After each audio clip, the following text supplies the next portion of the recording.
Aujourd'hui, je vais vous parler de la question de l'islam d'un point de vue mondial et aussi d'un point de vue européen, parce que ce qui nous intéresse, c'est la France et l'Europe. Et tout d'abord, la première observation, c'est que où va l'islam? C'est une très bonne question, mais moi, avant de dire où va l'islam, je dirais plutôt déjà comment en est-on arrivé là? Alors, qu'est-ce qu'on appelle, comment en est-on arrivé là? Qu'est-ce que le là?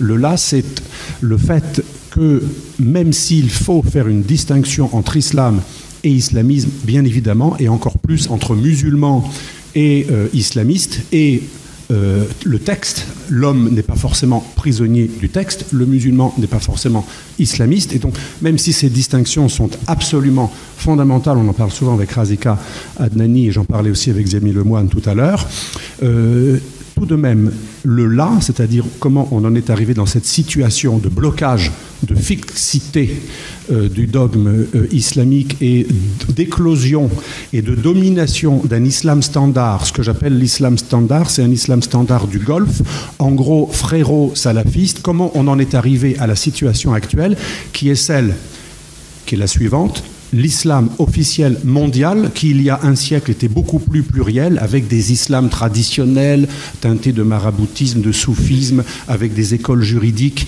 qui étaient différentes, mais qui étaient beaucoup plus liées à des visions locales, l'islam asiatique, l'islam africain, l'islam maraboutique, l'islam soufi, et sans même parler des divisions chiites sunnites.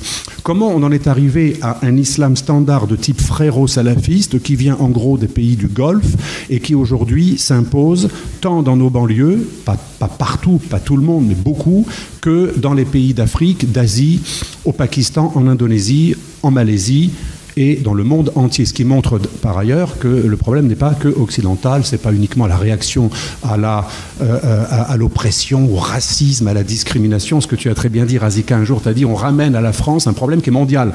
Si la seule explication de cette éclosion de l'islamisme qui prend la place de l'islam, c'est-à-dire cet islamisme qui étouffe l'islam, qui devient de plus en plus synonyme d'islam, je répète, c'est pas pareil, mais il y a une islamisation de l'islam, même si l'expression peut paraître un peu bizarre. Eh bien, c'est parce qu'il y a des moyens. Alors, on va parler des moyens, parce que moi, je ne crois pas au hasard. En géopolitique, il n'y a pas de hasard. Il y a des plans, des moyens, des structures, des minorités qui font l'histoire, des groupes agissants et des masses amorphes, passives, qui se laissent faire ou qui ont peur et qui donnent la part belle à ces minorités agissantes. Ces minorités agissantes, en plus, quand elles ont beaucoup d'argent, et quand en plus elles ont la capacité de faire peur, c'est pas mal quand même, ça fait un bon mix. Hein. Vous avez beaucoup d'argent, vous avez des États derrière vous, et en plus vous pouvez, par des gens bien sûr dont vous vous désolidarisez, vous faites buter régulièrement des gens. Si à la fois vous avez la possibilité de faire peur physiquement et mentalement, et en plus vous avez beaucoup d'argent, et en plus vous contrôlez les lieux saints, c'est quand même pas mal. Quand on nous dit l'islam n'a rien à voir avec l'islamisme, c'est vrai dans l'absolu. Dans les faits, c'est plus vraiment vrai, puisque la base de l'islam d'un point de vue rituel, Haramain, les deux lieux saints principaux, parce que maintenant on parle de la Palestine, le troisième lieu saint, non, les deux lieux saints, c'est la Mecque et Médine. Ces deux lieux sont contrôlés par un État, l'Arabie saoudite, qui devrait s'appeler l'Arabie saoudo-wahhabite, puisque c'est une joint venture, c'est une alliance entre une tribu bédouine qui avait un grand passé de razzia et de mœurs tribales locales, et un fanatique qui représentait l'islam le plus fanatique de toute la péninsule, alors qu'en Arabie saoudite, il n'y avait pas que les wahhabites, qui est une des versions du salafisme, il y avait aussi d'autres courants. Je parle sous le contrôle de la philosophe et théologienne Razika Adnani. Il y avait d'autres courants que le wahhabisme, mais les Saouds, pour justifier la prise des lieux saints de la Mecque, qui au départ appartenait à la famille actuelle régnante en Jordanie, qui est beaucoup plus modérée. Hein, les shérifs de la Mecque n'étaient pas les Saouds ni les Wahhabites. Mais pour justifier en fait une usurpation d'un lieu dont ils n'étaient pas les détenteurs et les producteurs d'islam officiel, eh bien ils ont pris un courant le plus radical, celui qui était le plus puriste. Et donc effectivement, si vous voulez être plus royaliste que le roi, plus islamiste que le musulman, plus shérif, gardien des lieux saints que la famille en place, eh bien vous dites, moi je suis pur, j'ai l'islam véritable, le tawhid, celui de l'unicité absolue. On est contre toute forme de mécréance, d'associationnisme, de polythéisme, et en fait on accuse tous les autres musulmans de ne pas être des vrais musulmans parce qu'ils ont quelques traditions, ils ont le culte des saints, ils ont parfois du soufisme, non, tout ça c'est des faux, et comme nous on est les vrais, on est légitime pour contrôler les lieux saints. C'était assez intelligent de la part des Saouds, qui eux étaient purement des businessmen et des affairistes, qui ont d'ailleurs vendu leurs énergies pour pas grand-chose au départ aux Américains, d'où le pacte de Quincy, 1945, Ibn Saoud, Roosevelt font un pacte islamisme contre pétrole. En gros, tu fais ce que tu veux, tu coupes les mains chez toi, et moi j'oublie les droits de l'homme, et tout à coup je suis plus du tout moraliste. Hein. L'Amérique d'habitude si moraliste, je suis pas du tout moraliste. Tu fais ce que tu veux, tu zigouilles chez toi. Il faut savoir qu'en Arabie Saoudite, dans le wahhabisme, on lapide, on crucifie et on pend. C'est pas mal. La crucifixion, c'est normalement pour certains cas d'apostasie et de blasphème, quand on crucifie, après on coupe la tête et on laisse pourrir le crucifié, la tête coupée sur un poteau. C'est quand même, c'est pas très très loin de Daesh. D'ailleurs, pour la petite histoire, quand Daesh a pris le contrôle de l'Irak et d'une partie de l'Irak et de la Syrie en 2014, 2015, 2016, ils n'avaient pas de manuel scolaire parce qu'ils avaient des ministères de la culture, de l'éducation. Ils ont essayé de faire un État, mais ils ont pris les manuels saoudiens, qui se réfère au salafisme wahhabite, qui était parfaitement compatible à l'idéologie de Daesh. En gros, l'Arabie Saoudite, c'est un Daesh qui a réussi, et Daesh, c'est une Arabie Saoudite qui a échoué. Mais c'est la même chose au niveau des idées de l'idéologie. Donc quand on nous dit l'islamisme n'a rien à voir avec l'islam, déjà c'est faux. En tout cas, ça n'a rien à voir avec l'islam qu'on aime, Razika ou moi, l'islam éclairé qui existe.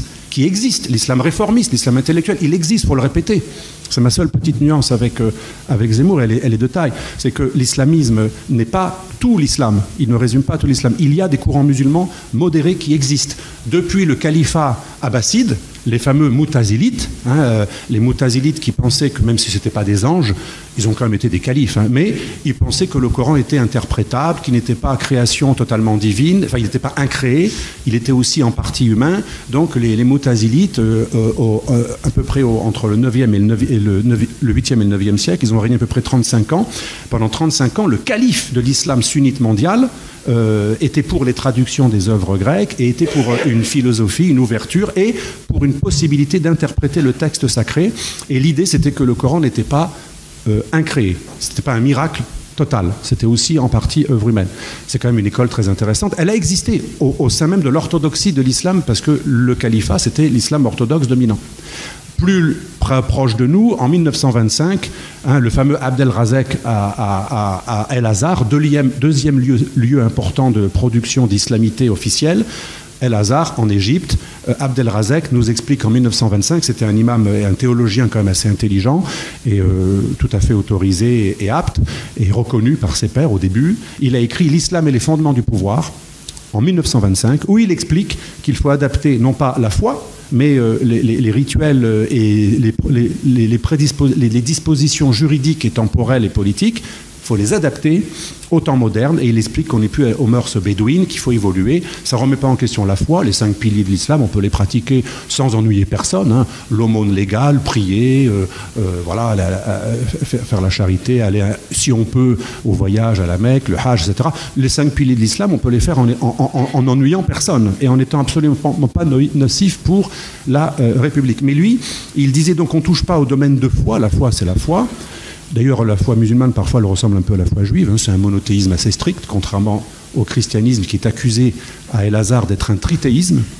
Il faut savoir qu'à El Azhar, des textes officiels ont dit que les chrétiens étaient des trithéistes et qui mangeaient Dieu en plus. Donc, imaginez comment on est perçu quand ils nous disent « oui, le dialogue islamo-chrétien », ils n'en croient pas un mot. Quand je dis « il », l'islam officiel nous prend pour des trithéistes dans le meilleur des cas, et des associationnistes dans le pire. Donc, El Azhar d'un côté, l'Arabie Saoudite de l'autre. El Azhar, c'était pas aussi extrême, mais pendant les années 60, 70, 80, 90, il y a eu une infiltration des frères musulmans, mais aussi l'influence du salafisme saoudien.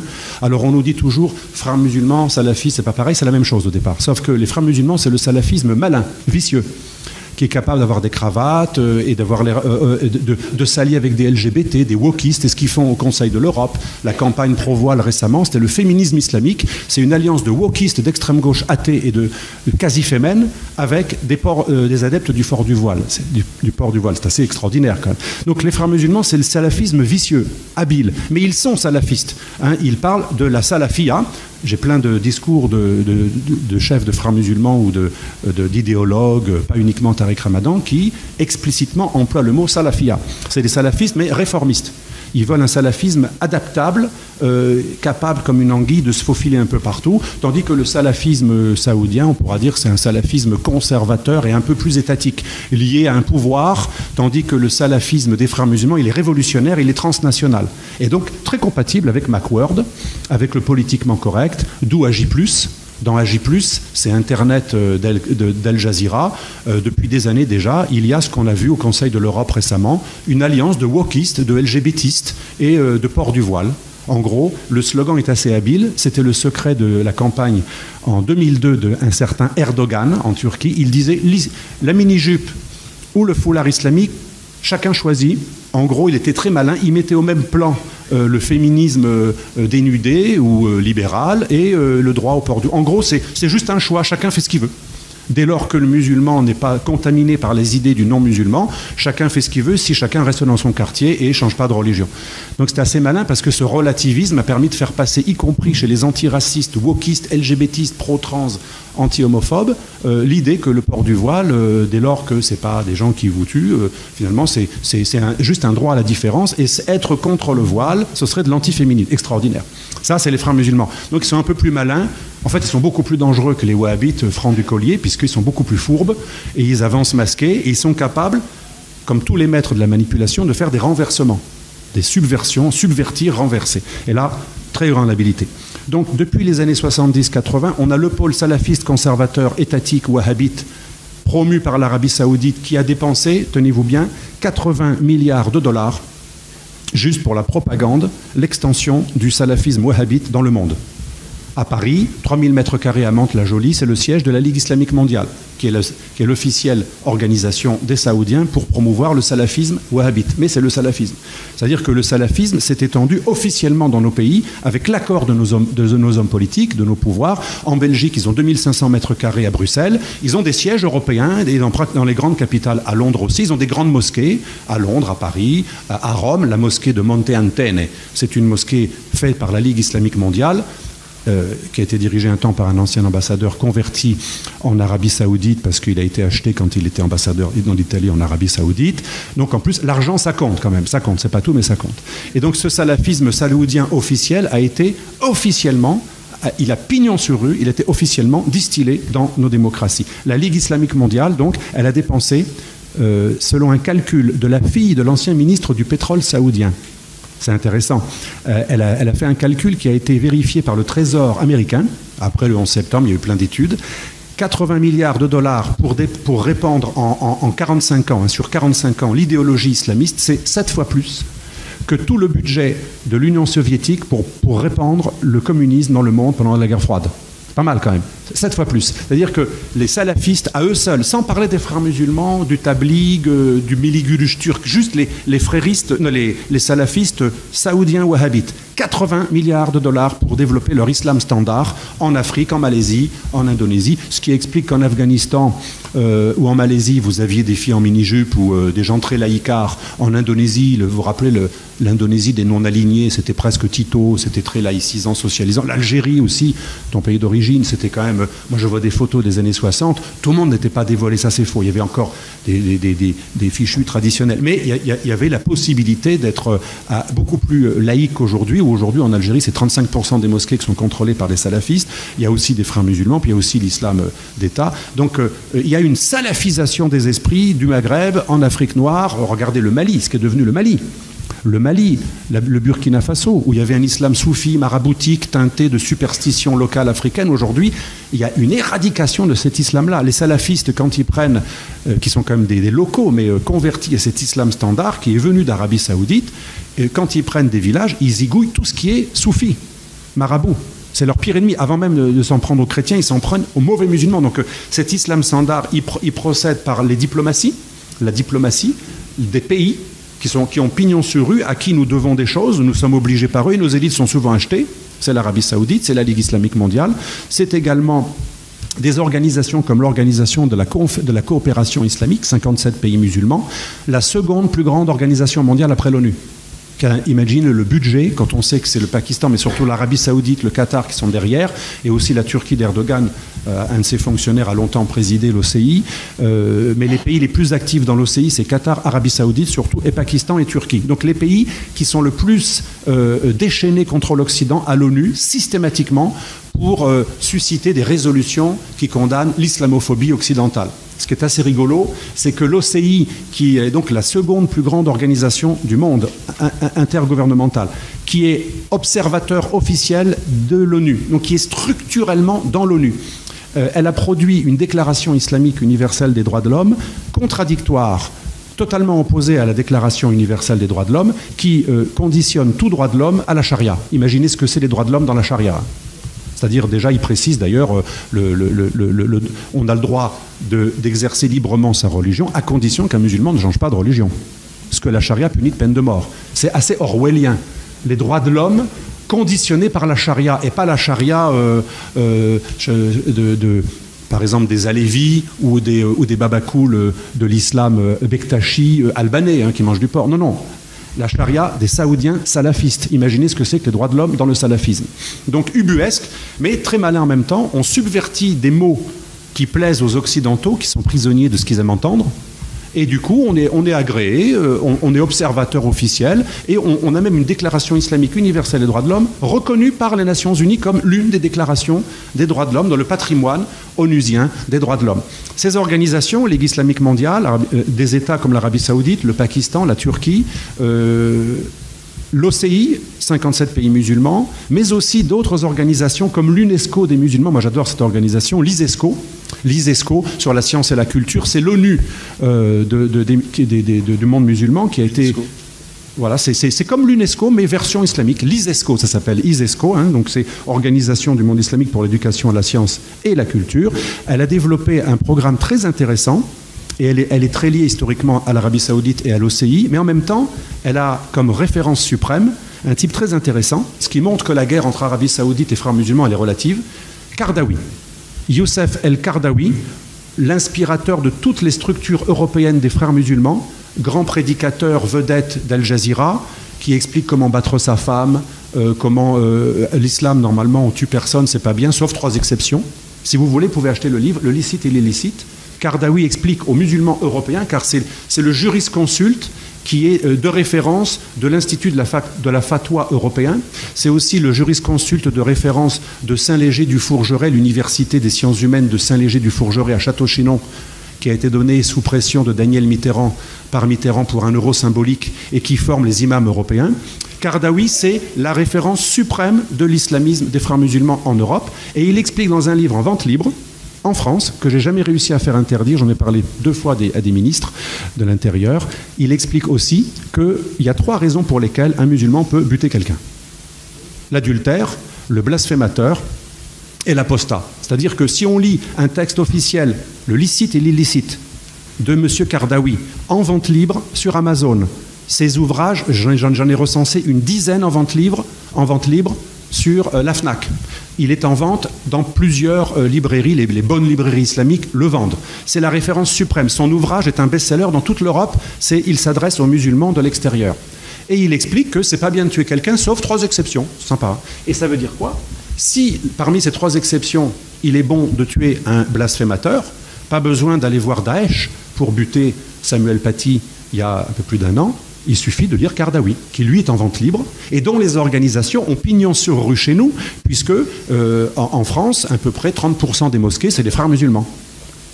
Et les mosquées des frères musulmans sont inaugurées par nos élus, de droite comme de gauche. Les frères musulmans ont pignon sur rue en France, en Grande-Bretagne, leur nouveau guide spirituel est réfugié à Londres, capitale internationale des frères musulmans, et les frères musulmans ont des organisations féministes et de jeunes, comme la Fémiso, dont on a parlé il y a quelques jours. C'est la fameuse organisation de jeunes frères musulmans qui a fait un atelier payé 450 millions d'euros par l'Union européenne et le Conseil de l'Europe pour faire la campagne pro-voile We Can, qui a fait...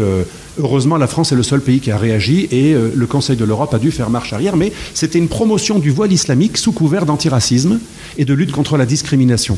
Il faut savoir que le Conseil de l'Europe et l'Union européenne, ainsi que l'OSCE, 3 organisations pan-européennes, ont agréé parmi leurs structures officielles, financées à plusieurs millions par an, pratiquement que des organisations fréristes quand il s'agit de la discrimination contre les musulmans.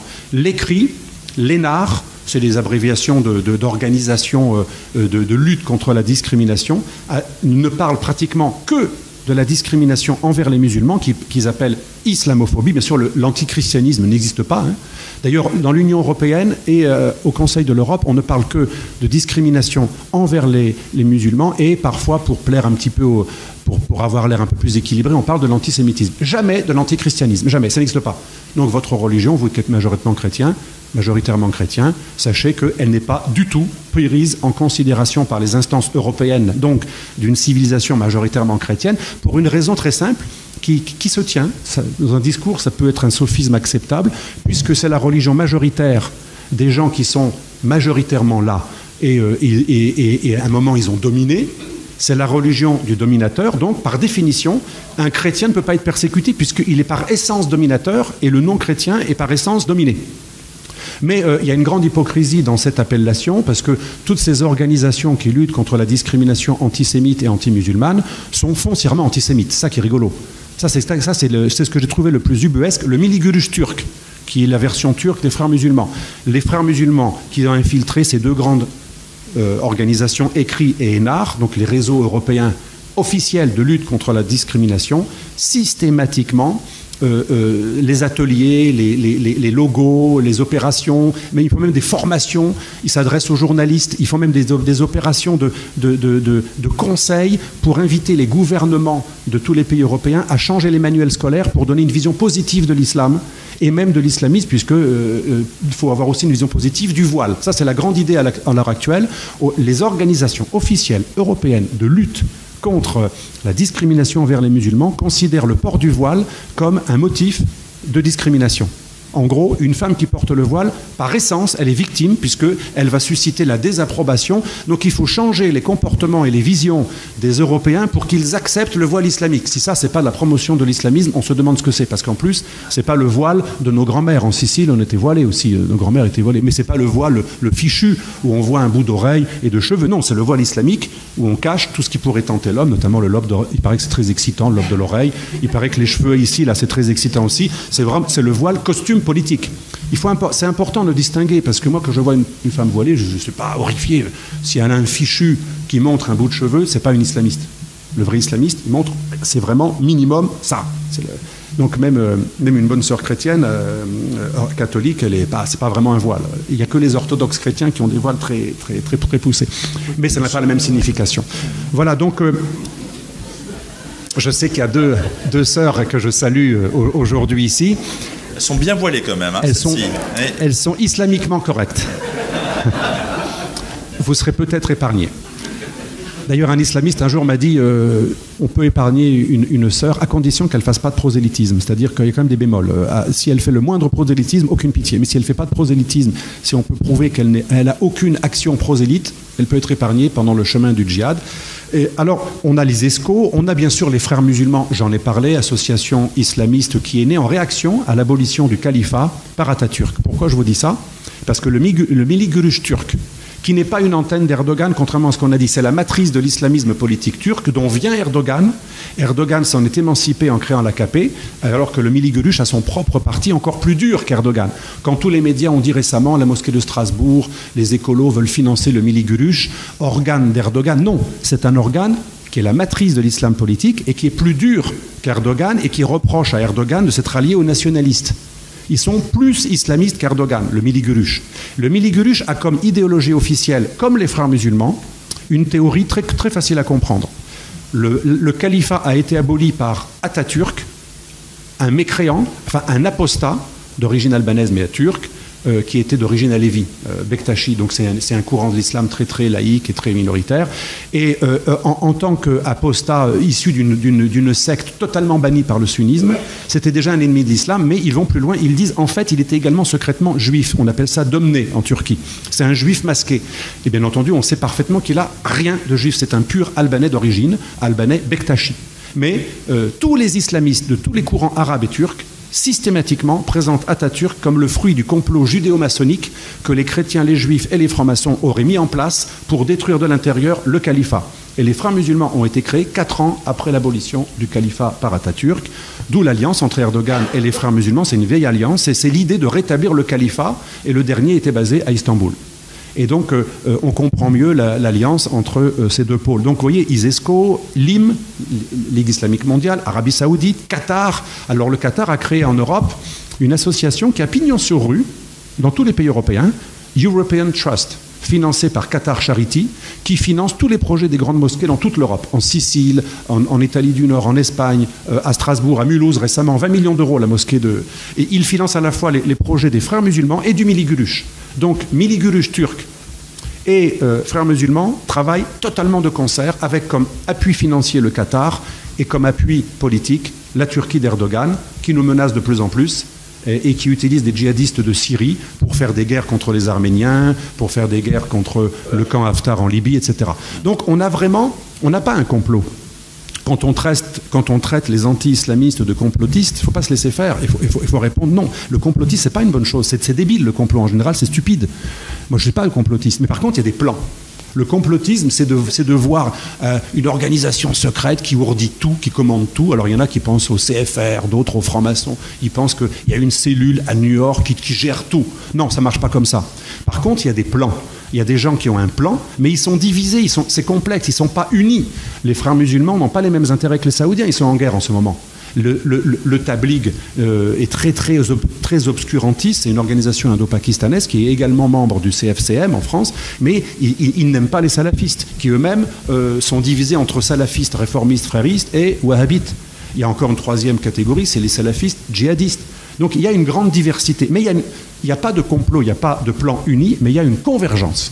La convergence des pôles islamistes, qu'ils soient coupeurs de tête, c'est-à-dire ceux qui intimident par l'assassinat physique et la terreur psychologique et physique, et les coupeurs de langue, ceux qui vous intimident en infiltrant l'antiracisme et en vous traitant systématiquement d'islamophobes, ils ne sont pas dans la même logique. Je vais vous dire pourquoi. Les frères musulmans sont très bien vus en Europe parce que depuis quelques années, depuis 25 ans, ils ont théorisé une idée qui est très très très maligne. Normalement, le monde musulman est divisé, le monde est divisé entre Dar el-Harb, terre de la guerre, et Dar el-Islam, terre à la fois de la paix et de l'islam, puisque islam et paix, ça va ensemble, on a la paix que quand on est soumis à l'ordre islamique. Donc Dar el-Harb, Dar el-Islam.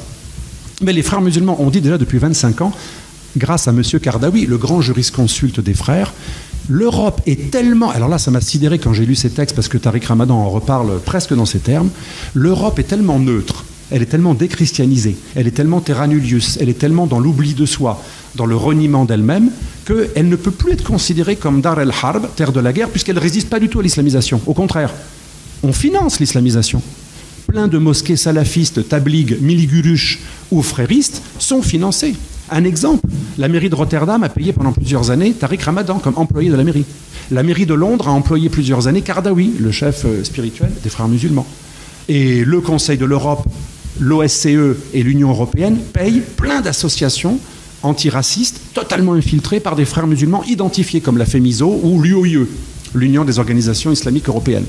On le sait, on a des preuves et tout ce que je dis malheureusement est parfaitement vérifiable. Donc c'est vrai que si vous vous mettez à la place d'un islamiste comme Kardawi, il est très malin, il dit, pour être bien vu par les pouvoirs publics, on va leur proposer un deal qui est le suivant.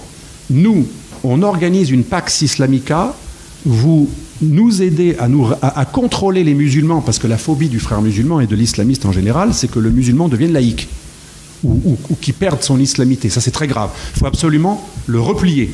Il faut faire naître chez lui une envie de ghetto volontaire, de repli volontaire, de séparatisme. Comment ? Par une stratégie de paranoïsation. Et là, c'est très malin. Et ce n'est pas que mon interprétation. Lisez les textes de la Ligue islamique mondiale, lisez les textes de l'OCI, le lobby islamique mondial, plus grande organisation après l'ONU, agréée dans l'ONU. Lisez les textes de l'ISESCO, notamment un texte que vous connaissez probablement pour ceux qui s'intéressent, c'est la stratégie de l'action islamique culturelle à l'extérieur du monde islamique. Texte de l'UNESCO des musulmans, qui est une organisation très influente, très influente. Et l'idée, c'est de développer un islam pur, d'empêcher la contamination du musulman par les idées impies des sociétés d'accueil mécréantes, et donc systématiquement invoquer l'islamophobie comme la pire des formes de racisme. Et donc on paranoïse le musulman. Moi j'ai même des élèves parfois que j'arrive à raisonner, parce qu'ils sont encore jeunes, ils sont encore malléables, mais ils sont persuadés que tout le monde est contre eux. Un jour une étudiante, pas du tout islamiste pourtant, tunisienne, me dit de toute façon, monsieur, mon école de commerce ne sert pas à grand chose parce que de toute façon les juifs ont tout, c'est eux qui dominent tout, et ils ne voudront jamais employer une musulmane. C'est intéressant. On arrive à leur faire croire ce genre de truc. Avant même qu'ils soient sur le marché du travail, on leur dit de toute façon, tu n'as aucune chance. Le croisé, il n'aime pas trop les musulmans. Alors le juif, qui d'ailleurs commande le croisé, c'est bien connu, le croisé obéit aux juifs. Hein. Ça, c'est la vision des islamistes. Les juifs et les francs-maçons sont obéis par les chrétiens qui sont en fait des abrutis, qui sont complètement crétinisés et qui sont juste les valets des judéo-maçonniques. C'est vraiment leur vision du monde. Les frères musulmans et le Miligulush vous expliquent que tout vient du complot judéo-maçonnique, les chrétiens n'étant que leurs valets. Donc c'est un complot judéo-christiano-maçonnique, parce qu'ils sont tous ensemble. Et d'ailleurs, ils invoquent souvent le Coran, sourate 3. Ne prenez pas pour amis les chrétiens et les juifs, ne les prenez pas pour patrons, ils sont amis les uns les autres, et vous êtes la meilleure communauté suscitée parmi les hommes. Donc une idée de suprématisme, mais comme ils ne peuvent pas annoncer clairement leur idée suprémaciste, nous sommes les meilleurs, nous sommes supérieurs, ce sont des suprémacistes et foncièrement antisémites qui ont réussi quand même à être agréés dans toutes les organisations antiracistes qui se disent opposés à l'antisémitisme. Ça, c'est assez fort quand même. Alors, je vais vous donner un exemple. Lisez Kardawi. Kardawi, il a pendu une fatwa il y a quelques années qui explique que les juifs, il faut les tuer, et il cite le Coran et des hadiths, y compris s'ils se cachent derrière un arbre ou une pierre, l'arbre et la pierre parlera pour que le juif puisse être tué par le bras du musulman. Des gens qui viennent d'une organisation parrainé par Kardawi, qui a expliqué également, dans une vidéo que vous pouvez retrouver, Hitler, quand même, il a donné un bon signal en punissant les Juifs, il leur a donné une leçon. Quand même, c'est assez extraordinaire, quand même. Eh bien, ce sont ces gens qui font partie des organisations européennes financées par nos impôts pour lutter contre l'islamophobie et l'antisémitisme. C'est comme si vous chargez un nazi de lutter contre le nazisme. C'est extraordinaire. Là, c'est le nazisme islamique qui est utilisé pour lutter contre l'antisémitisme. C'est complètement ubuesque, c'est fou. Ces organisations sont toutes obsédées par le juif, toutes antisémites, et elles travaillent avec des gens qui, soi-disant, luttent contre l'antisémitisme et le racisme anti-musulman. Mais bien entendu, je répète, l'antichristianisme n'est jamais mentionné dans aucun texte sur la discrimination. C'est toujours uniquement, bien sûr, mais surtout les musulmans. Donc voilà, il y a un véritable plan de conquête. Et pourquoi je dis qu'il y a un lien entre coupeur de tête et coupeur de langue? Parce que la grande fourberie des frères musulmans, mais aussi de ces grandes organisations dont j'ai parlé, et quelque part c'est leur génie, c'est le génie de l'islamisme, c'est qu'à chaque fois qu'il y a un attentat, moi si j'étais musulman, et j'imagine Razika, tu as dû souvent te poser la question, s'il y a un attentat où on invoque le nom d'Allah pour tuer de manière la plus barbare un prêtre, une vieille dame, un flic, un militaire, un athée, tantôt un athée, un chrétien, n'importe qui, de n'importe quel milieu, force de l'ordre ou pas, chrétien ou pas, juif ou pas, athée, donc tout le monde en a pour son compte. Je me dirais quand même, il va peut-être falloir passer un meilleur message de ma religion, et même si ça, c'est pas ma religion, effectivement, beaucoup de musulmans, sincèrement, sont blessés qu'on puisse croire que ça, c'est la religion, parce que c'est une pub pour une vision djihadiste de la religion. Eh bien, ça devrait être une formidable occasion de remettre en cause ce qui, dans l'islam orthodoxe, produit par les grandes organisations, mais aussi par des textes qui n'ont jamais été réformés et qui datent du Xe siècle, les 4 écoles juridiques de l'islam sunnite qui sont en gros d'accord sur l'infériorité du musulman, de la femme et de l'esclave, et qui sont d'accord sur l'utilisation de la violence pour l'extension de l'islam et du califat. Soi-disant toujours comme défense, mais en fait, la violence et le califat devait faire au moins une guerre par an pour étendre le règne de l'islam. C'est tout à fait orthodoxe. Donc, si j'étais musulman, je me dirais, chaque attentat doit être une occasion pour essayer de réduire ce qui, dans des textes, peut motiver un islamiste djihadiste. Et ce n'est pas moi qui le dis de l'extérieur. Un ancien djihadiste franco-algérien de Lyon, David Valat, ancien terroriste du réseau GIA, volontaire en Afghanistan chez Al-Qaïda, et il faisait partie de ce réseau GIA Al-Qaïda, des prémices qui, dans les années 90, étaient à l'origine de plusieurs attentats terroristes. Il dit lui-même, il y a un continuum, et il dit on ne peut pas comprendre la motivation d'un djihadiste si on ne remet pas en question une sourate du Coran qui est extrêmement importante, et pas uniquement les hadiths, les textes qui complètent, une sourate du Coran qui promet le paradis. Il me dit, à chaque fois, pour motiver un djihadiste, là où on arrivait vraiment à le motiver, on lui disait « lis cette sourate ». Je ne me rappelle plus exactement de la phrase. Mais c'est une sourate, il me disait, qui est très importante parce que le seul moment où dans le Coran, il y a une promesse du salut, de l'au-delà, c'est mourir et être tué pour le jihad fi sabilillah, donc l'effort de guerre sur le sentier de Dieu. Et il disait, bien entendu, on peut le relativiser, on peut le contextualiser, voire l'interpréter, voire dire qu'on peut traduire autrement, ok. Mais cette interprétation-là, littérale, djihadiste, violente, expansionniste, suprémaciste et barbare, et ultra-violente, sadique, elle est quand même très présente dans de nombreux textes officiels de l'islam sunnite, et j'ai relu pas mal de textes là-dessus et de spécialistes, on n'a aucun doute là-dessus. Que le djihad considéré comme la lutte contre ses propres péchés, le magnifique djihad cher aux soufis, il est minoritaire. Dans la tradition islamique, dans la sunna, dans les hadiths, c'est-à-dire les textes attribués à Mahomet, c'est les paroles attribuées à Mahomet qui ont été répétées par une chaîne traditionnelle et qui complètent le Coran, tout ça, ça forme la loi islamique. Il est très très clair que vous lisiez Muslim, Bukhari, donc les grands commentateurs qui inspire le droit et la loi islamique, il est très clair que le djihad est offensif et défensif, les deux. Et il est violent.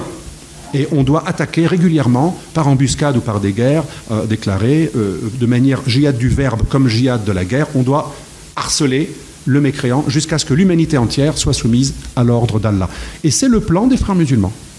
En 2001, dans l'enquête post-11 septembre, la police suisse a retrouvé un texte dans le siège dans la maison du propriétaire de la banque des frères musulmans à Lugano, en Suisse, la Taqwa Bank, Youssef Nada. Et dans son domicile, on a retrouvé un document qui a été écrit par Saïd Ramadan, le père de Tariq Ramadan, l'homme qui a instauré les frères en Europe dans les années 60, qui avait été envoyé directement par son beau-père, Hassan al-Banna, le créateur des frères musulmans. Que dit Saïd Ramadan dans cet opuscule de 19 pages? Exactement ce que dit l'ISESCO, un plan d'action pour développer l'islam à l'extérieur du monde musulman, essayer de faire en sorte que les minorités musulmanes ne s'intègrent pas. Si elles sont intégrées, il faut les désassimiler en les paranoïsant, en disant toujours qu'ils sont entourés d'ennemis pour qu'eux-mêmes créent un repli, et faire en sorte que ce noyau dur qui se replie pour ne pas être contaminé, d'une pierre deux coups, devienne un jour un noyau d'expansion pour islamiser l'Europe dans une logique de conquête. Et ce plan rappelle que l'objectif, le tamkin, des frères musulmans, c'est la domination planétaire, c'est-à-dire le retour d'un califat qui sera la domination, alors ils disent, pour que les lois de Dieu règnent sur toute la planète. C'est le terme officiel employé dans ce document, le projet, 19 pages, retrouvé par la police suisse dans la Taqwa Bank.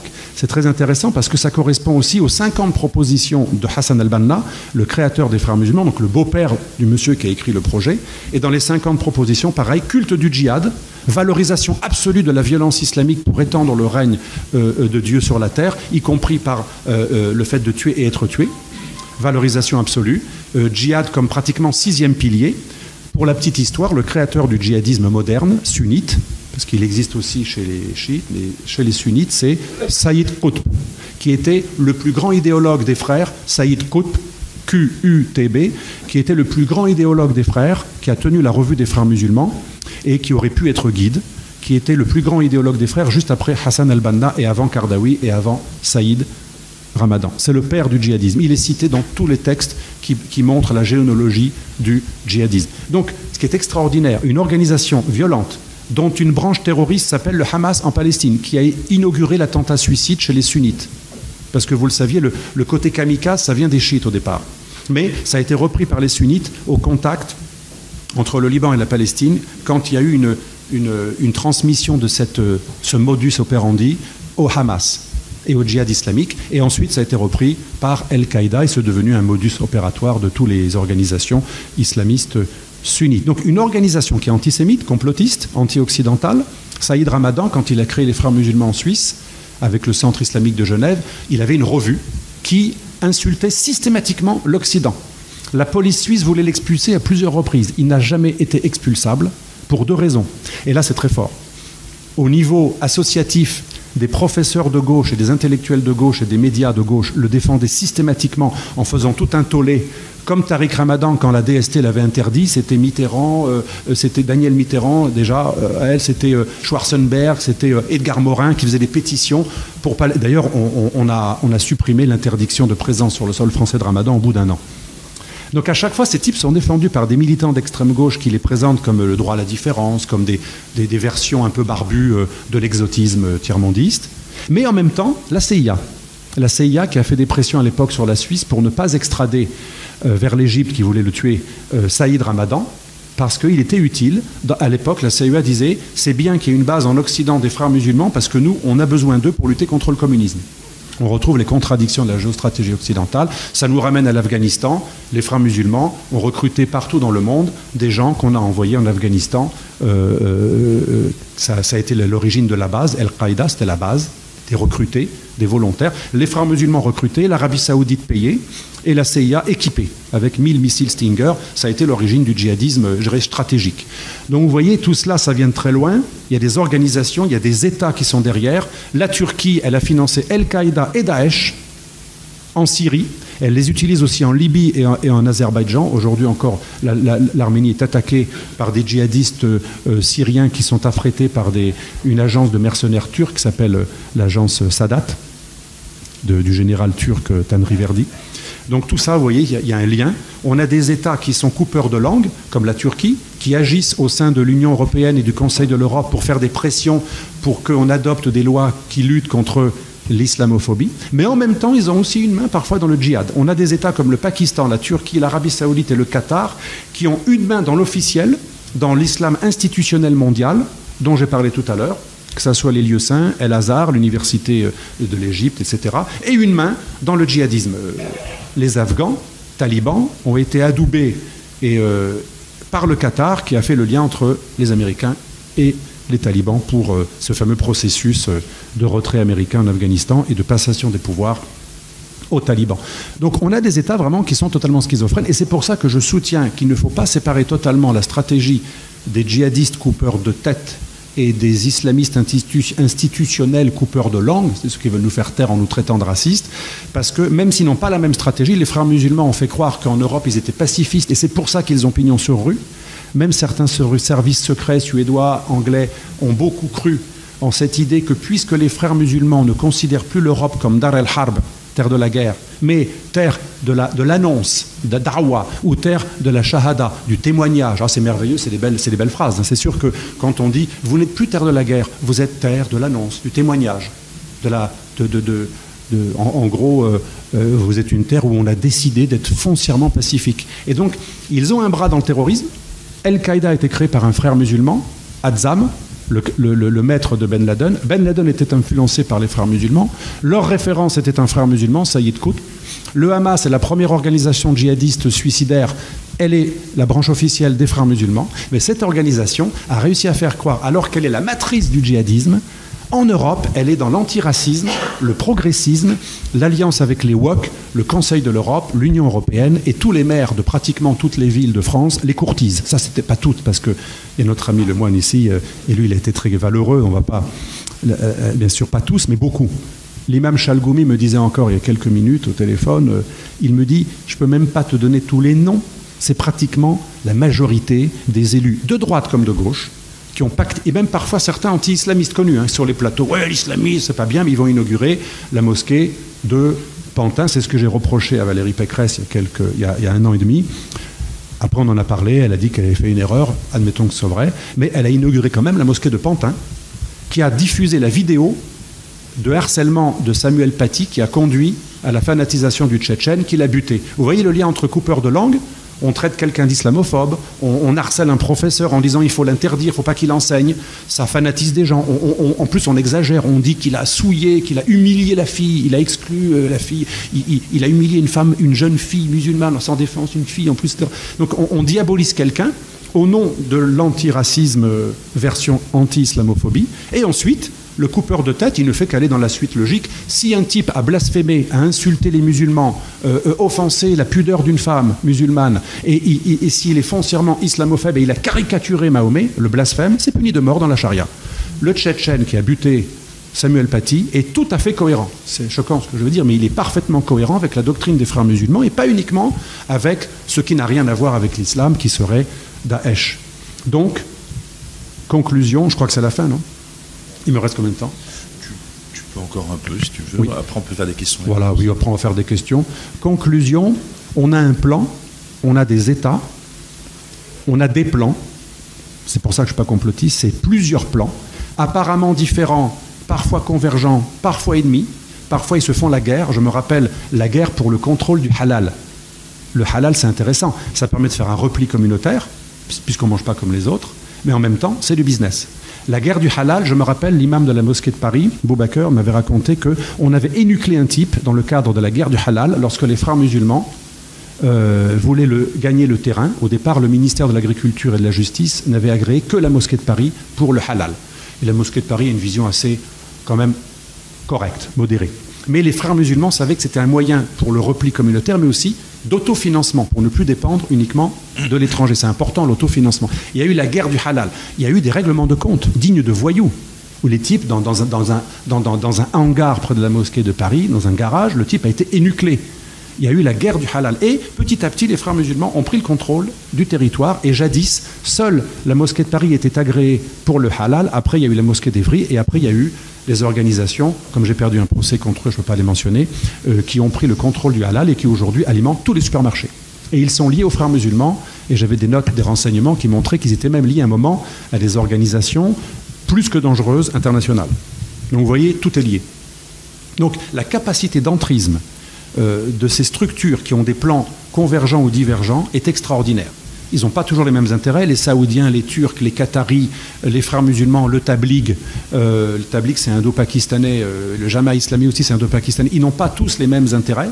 Parfois même à l'intérieur d'une même organisation, l'UOIF, musulmans de France, il y a des divergences entre des types qui continuent à être presque djihadistes et Tarek Oubrou, à l'entendre, il est carrément réformiste. À entendre Tarek Oubrou, il est presque, bientôt il sera apostat. Bon, il est sûr que lui, il voit surtout son intérêt, son business. Quelque part, Sarko n'avait pas tort quand il disait un type, quand il commence à avoir des intérêts, il est un peu plus malléable idéologiquement. Parce que le confort, c'est Paris vaut bien une messe, etc. Donc, et le pouvoir. Mais moi, je soupçonne ces gens de pratiquer la taqiyya parce qu'on a une certitude, c'est que Tarek Oubrou, il n'a pas quitté la mouvance des frères musulmans, tout en disant qu'il ne l'est pas. Alors, ce qui est extraordinaire chez les frères musulmans, ils ne le sont pas. Ils sont wokistes, antiracistes, pro-LGBT, progressistes, judéophiles, etc. Mais ils arrivent à vous faire croire qu'ils sont tout ça, qu'ils ont totalement changé, pourquoi pas, tout en restant dans l'organisation qui est liée à une structure qui dit qu'il faut buter les juifs, les mécréants, les apostats, les adultères. C'est extraordinaire. Et tout en continuant à dire du bien de Kardawi, qui dit les raisons pour lesquelles on peut buter 3 catégories de personnes, blasphémateurs, apostats et adultères. Donc c'est une capacité au mensonge qui est extraordinaire et qui est commune aussi aux coupeurs de tête. Les djihadistes, devant un juge, ils vont vous dire, déjà ils vont nier, comme le type qui est pris en flagrant délit par sa femme, vous savez, c'est pas ce que tu crois, etc. Ils vont nier. Quand ils nient pas, après ils font croire que tout à coup ils ont changé. Et il y a des juges assez naïfs pour les croire. C'est pour ça qu'on a des terroristes, on en a beaucoup qui ont été libérés par anticipation. On a des juges d'application des peines qui les ont libérés 3 ans plus tôt, etc. Ils ont cru à leur sornette. Un djihadiste a même le droit, comme un frère musulman, c'est la version russe de guerre de la taqiyya, chez les sunnites c'est plutôt russe de guerre, c'est l'idée que le mensonge n'est pas qu'une défense comme chez les chiites. La taqiyya au départ c'était plutôt une défense de survie. Le mensonge est une arme de guerre comme une arme de guerre. Ça fait partie de la guerre. La rue, c'est la moitié de la guerre. C'est selon une prophétie, selon une parole attribuée à Mahomet.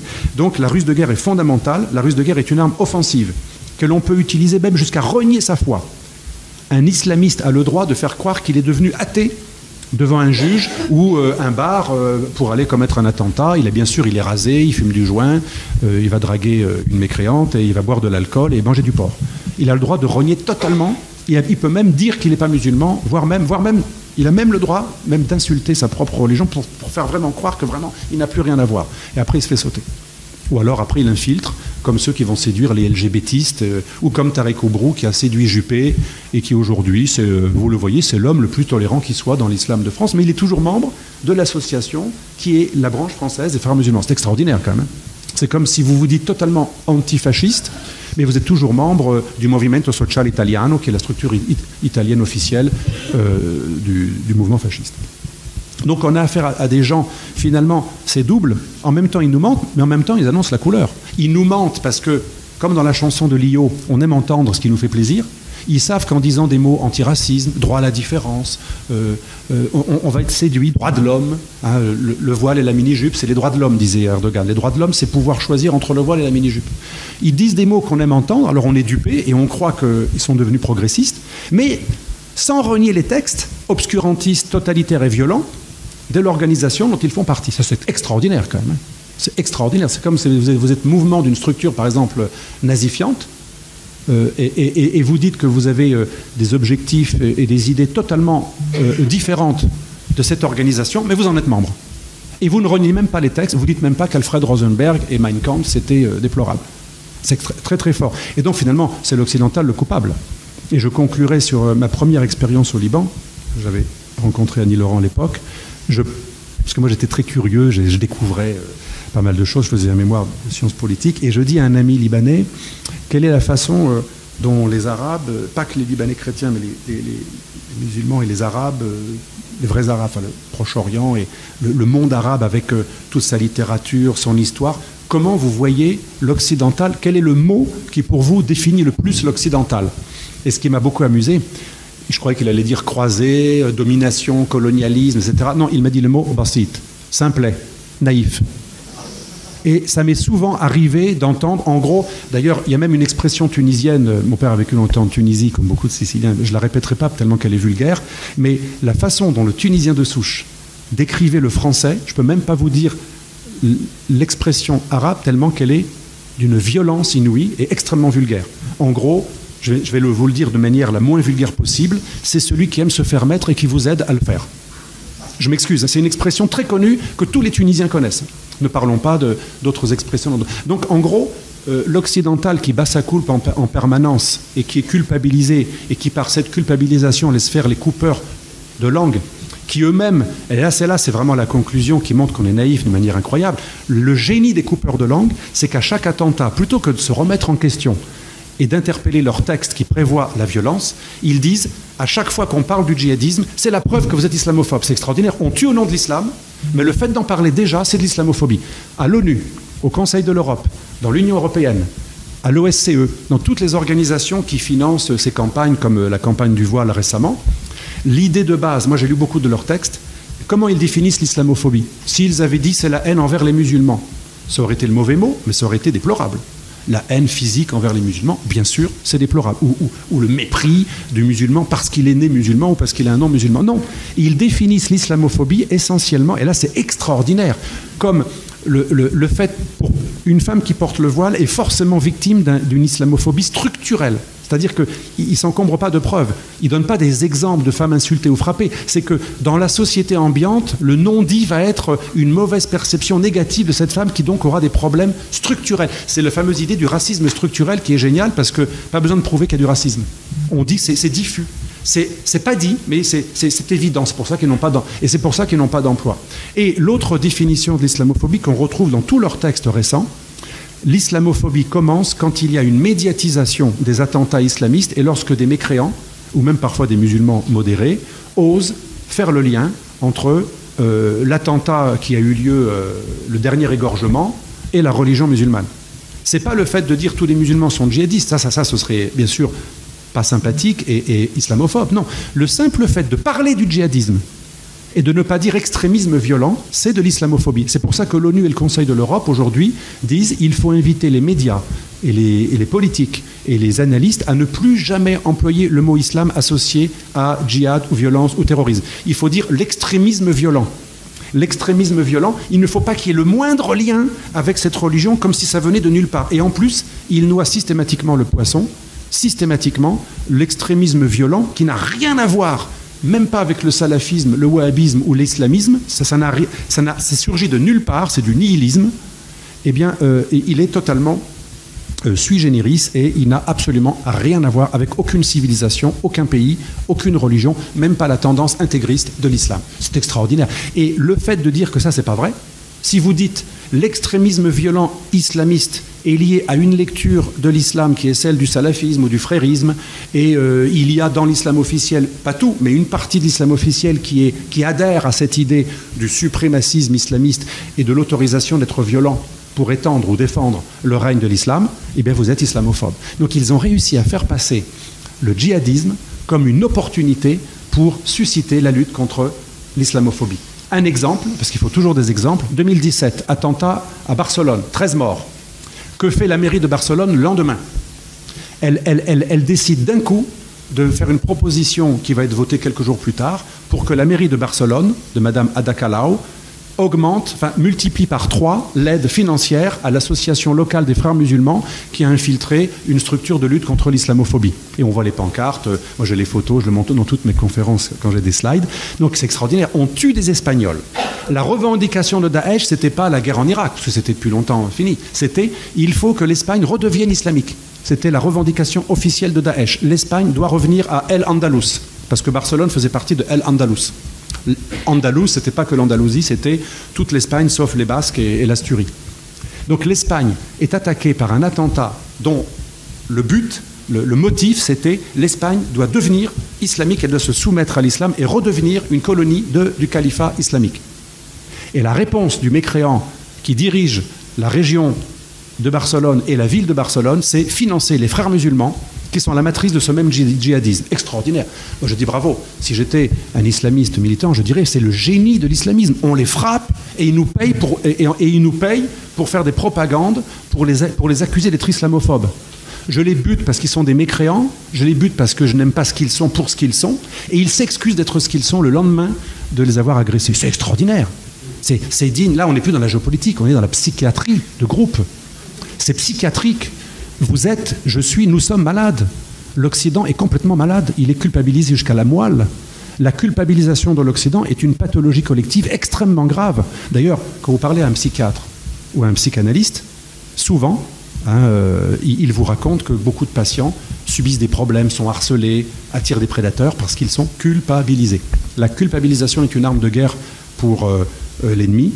C'est une faiblesse tentatrice. Et quand l'Europe finance la lutte contre l'islamophobie et les frères musulmans, en plus, si encore, à la limite, si la lutte contre l'islamophobie était organisée par des soufis super modérés, comme Cher Bentounès, que j'aime beaucoup, qui est un homme extrêmement, ou même Chalgoumi, ou à la limite, on se dirait, bon, c'est pas vrai qu'on est islamophobe, mais ces mecs sont sincères. Non, c'est les islamistes, en plus, qui sont payés pour lutter contre l'islamophobie, avec nos impôts. C'est extraordinaire. Moi, j'avoue, je suis encore émerveillé. Après 20 ans, j'arrive toujours pas à comprendre à quel point on a pu gober ça. Et personne ne dit... Un autre exemple. Après le Bataclan, qu'est-ce que fait le gouvernement Hollande?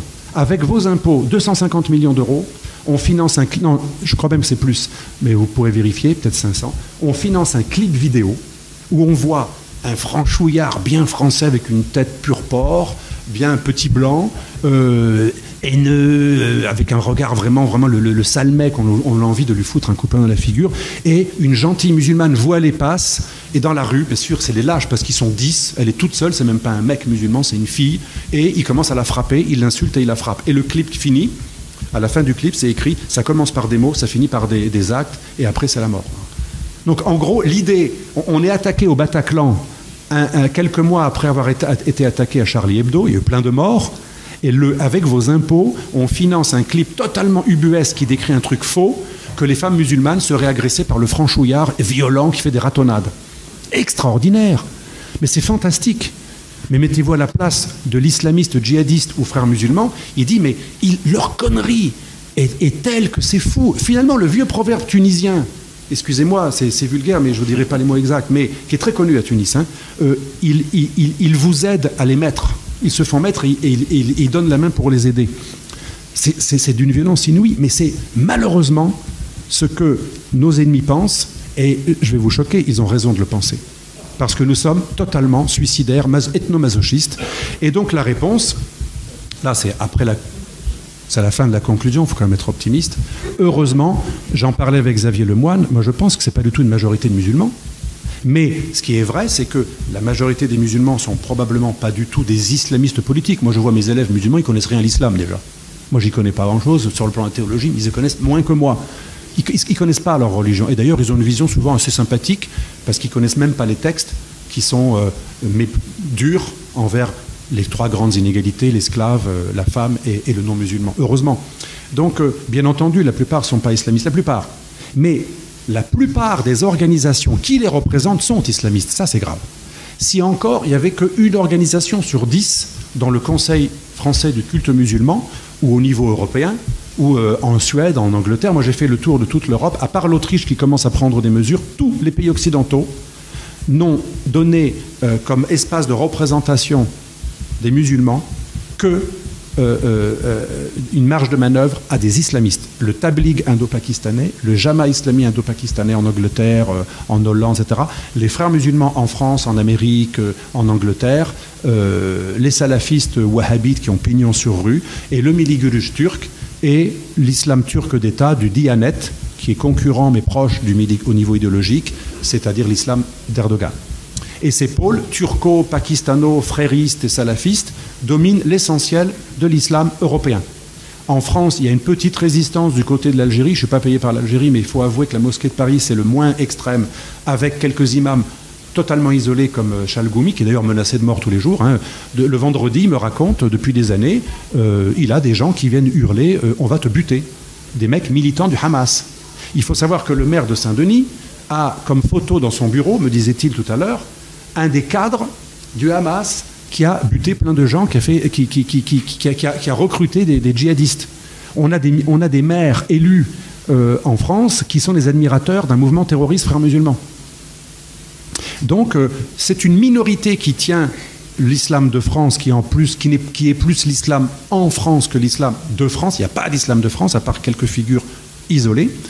Mais la bonne nouvelle, c'est que la majorité des musulmans pourraient très bien accepter un islam apaisé, privatisable, c'est-à-dire de la foi. L'imam Boubacar de la mosquée de Paris me disait souvent, un musulman, pour être élu au paradis, il a besoin juste de respecter les 5 piliers. Les 5 piliers, il n'y a pas le djihad dedans, dans les 5 piliers. C'est la foi, c'est la charité, c'est un rituel qui est assez proche d'ailleurs du judaïsme. On pourrait faire de l'islam une religion assez proche du judaïsme, c'est-à-dire une religion ritualiste, ce qui est différent du christianisme, mais encadrée et qui pourrait enlever tout ce qui n'est pas essentiel. Tout ce qui n'est pas essentiel pour les 5 piliers, qui sont la seule condition pour être reconnu musulman, on pourrait l'enlever. Les mosquées cathédrales, les piscines séparées, les exceptions juridiques, non. Ce n'est pas du tout nécessaire pour être un bon musulman. Et donc il y a une bonne nouvelle, on pourrait faire un islam de France. Pour l'instant, on a un islam en France qui est un islam soit des ingérences étrangères, soit d'organisations islamistes, malheureusement de plus en plus autochtones, autofinancées. C'est-à-dire que quand Sarkozy disait « le problème, c'est l'islam étranger, et après ça va », n'importe quoi. C'est pour ça qu'il a mis les frères musulmans à la tête du Conseil français du culte musulman, parce que pour lui, il les avait rencontrés, on en avait parlé ensemble d'ailleurs, il était tout content. Il dit, les frères musulmans, c'est un islam local. La plupart, c'est des Français 3e génération. De plus en plus, ils sont autofinancés par le halal et les dons des fidèles. Le Qatar, il finance que quelques grands projets. C'est un islam autochtone de la 3e génération. Mais moi, je préfère à la limite un islam algérien de Boubacar qui était payé par l'Algérie, mais qui était assez éclairé, plutôt qu'un islam bien français d'un salafiste de Brest, par exemple l'imam de Brest qui disait que ceux qui écoutent de la musique iront en enfer. Alors lui, il était bien français, 3e génération, il n'était même pas algérien, il était français, etc. De Brest, bretonisant. Il a même un diplôme de laïcité, parce que quand il a été puni, on l'a encouragé à faire un diplôme à l'université de Bretagne pour avoir un diplôme de référent laïque. C'est quand même génial, c'est extraordinaire. Un salafiste pur, hein. Donc on a un islam de France totalement gangréné par des islamistes, à part le pôle de résistance de la mosquée de Paris, plus ou moins, mais quoique, ils ont reçu les frères musulmans encore hier. Donc même eux, ils ne sont pas frères musulmans, ils les détestent en privé, mais ils sont obligés de composer parce qu'il y a la peur aussi. Il y a la peur. Parce qu'il faut savoir, quand vous êtes contre les frères musulmans, dans les banlieues, on vous traite de pourris, d'agents des renseignements généraux, d'agents de la DGSI. Moi, je me rappelle, quand je parlais, et encore maintenant, à des gens de la base, un Uber ou un coiffeur ou un type, un boucher ou le boulanger qui a la tirelire là pour la Palestine. Moi, j'aime bien, j'enclenche la discussion, etc. Vous lui parlez de Boubacar, l'ancien recteur pendant très longtemps de la mosquée de Paris, c'est un bouffon, c'est un traître, parce que c'est l'islam faillot, l'islam d'État. Donc, même les pôles modérés, ils savent qu'ils sont considérés comme des traîtres, ils peuvent même être en danger physique. Donc ils veulent quand même plaire Un peu comme Ralem Bencher, qui est un homme éclairé, que j'aime beaucoup, Ralem Bencher. Même lui, il a rencontré la Ligue islamique mondiale, il a rencontré les frères musulmans, parce qu'en plus, il y a cette intimidation, elle est permanente, physique ou psychologique. Le fait d'être traité de traître, c'est très dur dans l'islam. Parce que l'islam, c'est une religion un peu d'appartenance. Le christianisme ne peut pas comprendre ça. Un chrétien ne peut pas comprendre l'islam parce qu'il croit que c'est juste la foi. Nous, c'est tu crois en Jésus-Christ, qui s'est fait homme pour racheter les péchés du monde, tu es un chrétien. Si tu n'y crois pas, tu n'es pas un chrétien. Être musulman, c'est comme être juif, c'est une appartenance, c'est pas qu'une foi. Quand on a compris ça, on a compris que l'accusation de traître, elle est très dure à porter pour un musulman. D'où le fait que les masses sont plutôt positives, mais elles ne réagissent pas trop contre ces... Donc qu'est-ce qu'il faut faire? Ma conclusion, il faut casser de manière impitoyable les minorités agissantes qui veulent islamiser l'islam de France et qui veulent un islam en France plutôt qu'un islam de France. Mais il faut aussi lutter contre l'islam d'État, des ingérences, turques ou marocains, qui n'est pas beaucoup mieux. Les Marocains, qui président en ce moment le Conseil français de culte musulman, ils ont succédé d'ailleurs aux Turcs, qui eux-mêmes ont succédé aux frères musulmans. Ça reste soit un islam frériste, soit un islam turc ou marocain. On pourrait très bien casser tout cela. On n'a pas besoin d'avoir un islam qui est celui du Maroc, qui est quand même très conservateur. Savoir qu'au Maroc, si vous mariez une Marocaine, votre mariage ne sera jamais reconnu au Maroc si vous n'êtes pas converti à l'islam. Le Maroc interdit tout lieu de culte pour un Marocain. Un Marocain n'a le droit d'être que musulman ou juif. Il n'a pas le droit d'être chrétien. Et c'est ce pays qui récemment, à travers son porte-parole Moussaoui, disait qu'il n'y avait pas assez de mosquées en France. Mais quel culot quand même. Donc l'islam marocain n'est pas modéré. Quel culot! On interdit à tout Marocain le droit de choisir la religion chrétienne. Les églises ne sont réservées qu'aux touristes et aux coopérants et aux immigrés européens. Mais un Marocain n'a pas le droit d'être ouvertement chrétien. Il est sanctionné. Les pasteurs sont expulsés ou emprisonnés. Pareil en Algérie, depuis Bouteflika, ils ont fait plein de lois qui durcissent la lutte. Donc ce sont des pays, même ceux qui ne sont pas islamistes, c'est ma vraie conclusion, des pays qui ne sont même pas vraiment islamistes, comme les pays du Maghreb, ils se permettent de dire qu'on est victime d'islamophobie en Europe, qu'il n'y a pas assez de mosquées en Europe, mais dans leur pays, dans tous leurs pays, ils condamnent les prêtres, les missionnaires et tous ceux qui veulent se convertir à l'islam. Et c'est dangereux physiquement par rapport au groupe islamiste, et c'est même dangereux pénalement, puisque vous pouvez finir avec des amendes et des peines de prison. Donc il est temps qu'on soit un peu moins bassite, comme disait ce Libanais, un peu moins naïf, qu'on redevienne, et je vous assure, on sera beaucoup plus respecté. Moi, quand je parle avec des interlocuteurs, même qataris, un jour le numéro 2 de l'ambassade du Qatar me parlait avec moi parce qu'il n'était pas content de ce que j'avais dit sur son pays. Puis à la fin, il me dit finalement, vous êtes un ennemi, mais finalement, vous êtes respectable parce que, contrairement à tous ceux qui nous ont demandé plein d'argent, notamment plein de députés, au moins, bon, vous n'êtes pas venu nous demander de l'argent pour ensuite nous critiquer, etc., parce que c'était le cas. Là, j'avais assez honte de notre classe dirigeante. Donc voilà, on peut être moins naïf, et croyez-moi, on sera beaucoup plus respecté par des pays qui sont très identitaires si nous, on est identitaires.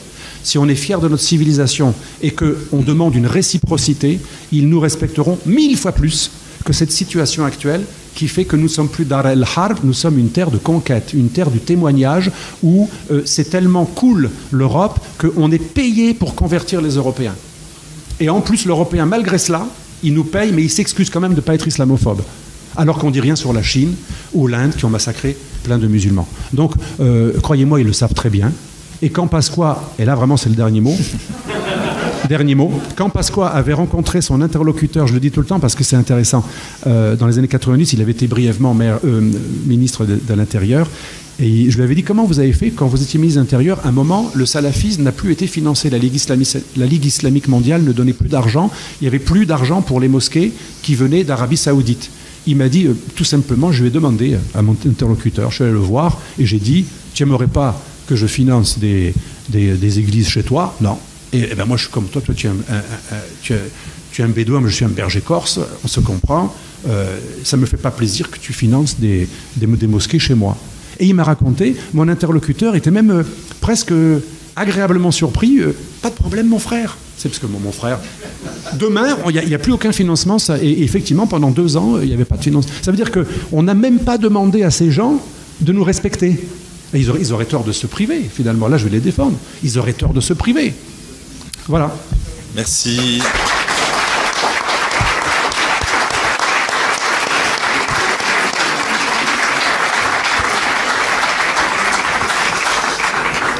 Alors, on est aussi militant de la francophonie. Un mot est utilisé assez souvent, le mot buter. Tout le monde comprend ? Mille excuses pour cette vulgarité. Non, mais c'est juste des questions de génération. Il y a des mots qui sont apparus peut-être plus tardivement. Ça veut dire assassiner, oui. Ouais, voilà. Non, mais je pense que tout le monde comprend. Vraiment, juste une petite question rapide. Malheureusement, on va devoir enchaîner parce qu'en fait, après, il y a le repas, etc. Donc, tu as évoqué l'histoire de cette Pax Islamica avec derrière en fait les frérots qui sont voilà, on contrôle tout, on contrôle les musulmans, ça sera paisible tant que vous nous laissez faire.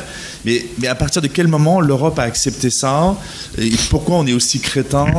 Enfin, pas moi, l'Union européenne, etc. Ça vient d'où? C'est juste une lâcheté? C'est réellement une crétinerie congénitale? Oui, il y a déjà une part de crétinerie, christiano-crétinisme, malheureusement, hein, parce que, comme l'a très bien dit Annie Laurent dans un livre qu'elle a écrit, je crois, il y a 15 ans, les premières mosquées pour les frères et d'autres qui ont été accordées à des prosélytes musulmans, ça a été l'Église catholique qui a donné des parois, des anciens territoires, des anciens lieux de culte chrétien ou des terrains qui appartenaient à l'Église. Donc c'est pas que les dirigeants, c'est pas que les laïcards, certains parlent du complot maçonnique, non, c'est général, c'est général. Il ne faut pas être dans le complotisme, c'est structurel. L'Occident est suicidaire. L'Occident croit que pour expier ses péchés, il doit disparaître. Il organise. Moi, je crois que la décadence est une pulsion collective. C'est pour ça qu'il faut une thérapie psychologique, même psychiatrique. Il faut réconcilier l'occidental avec lui-même parce qu'on a tous trempé un peu dans cet ethnomasochisme. Et nos élites, donc il y a une part d'ethnomasochisme, donc c'est un psychologico-idéologique. Il y a une part de compromission. Moi, le numéro 2 de l'ambassade du Qatar, ancien des services qataris, il me disait il n'y a pas beaucoup de députés connus, finalement, qu'on n'a pas arrosé à un moment ou à un autre. Voyage, conférence, ou carrément, je ne donnerai pas les noms, mais du cash. On a une ministre quand même française qui allait 3 fois par mois au Qatar. Donc c'est extraordinaire quand même. On a un ancien Premier ministre qui fait du business avec une boîte d'avocats au Qatar. On a des anciens présidents, ministres et premiers ministres qui font des conférences à 200 000 euros au Qatar. Ça fidélise quand même.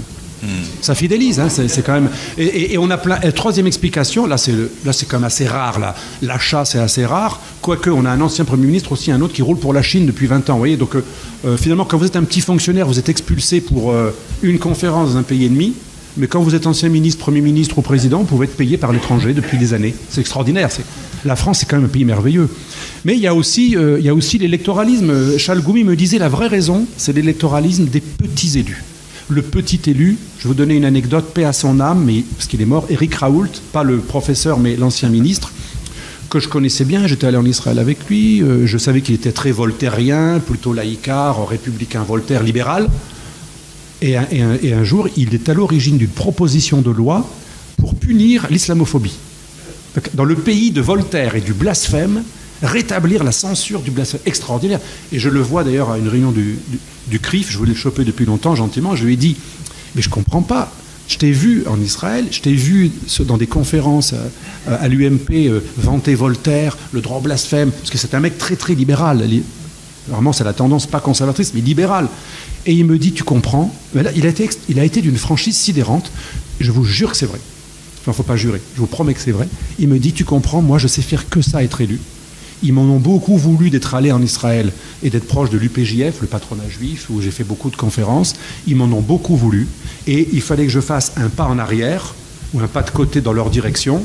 Et donc, ça ne mange pas de pain. En plus, le cynisme des politiques, il me dit, de toute façon, cette proposition de loi pour condamner le blasphème, elle ne sera jamais adoptée. Donc, ça ne mange pas de pain. Mais ils étaient contents que j'ai plaidé pour leur requête obscurantiste. Ça leur a plu, mais tu comprends, je sais faire que ça d'être élu et je ne peux pas perdre les voix des musulmans. Le muslim vote, dont Gilles Kepel parlait dans la traduction anglaise de son livre en 1989, les banlieues de l'islam, il y avait déjà l'idée de muslim vote. Alors les Anglais sont en avance, ils ont 3 grandes capitales déjà dirigées par des musulmans. Bon, heureusement, certains sont modérés. Ben voilà, l'explication, elle est idéologique, elle est compromission et elle est électorale. Et elle est la culpabilisation, bien sûr, qui permet tout cela. Et aussi l'alliance islamo-droitiste, ça c'est l'intérêt, c'est le business, c'est en gros le Sarkozy-Rachida-datisme. Et il y a aussi l'islamo-gauchisme, qui lui est idéologique, ça a été théorisé par les trotskistes depuis les années 80, une alliance révolutionnaire contre l'occidental ONI, qui est le même profil d'ailleurs que les wokistes, qui ne condamnent que le machisme blanc, judéo-chrétien et jamais le machisme islamique. Donc il y a aussi des dimensions d'alliance cyniques, tactiques ou stratégiques assez contradictoires.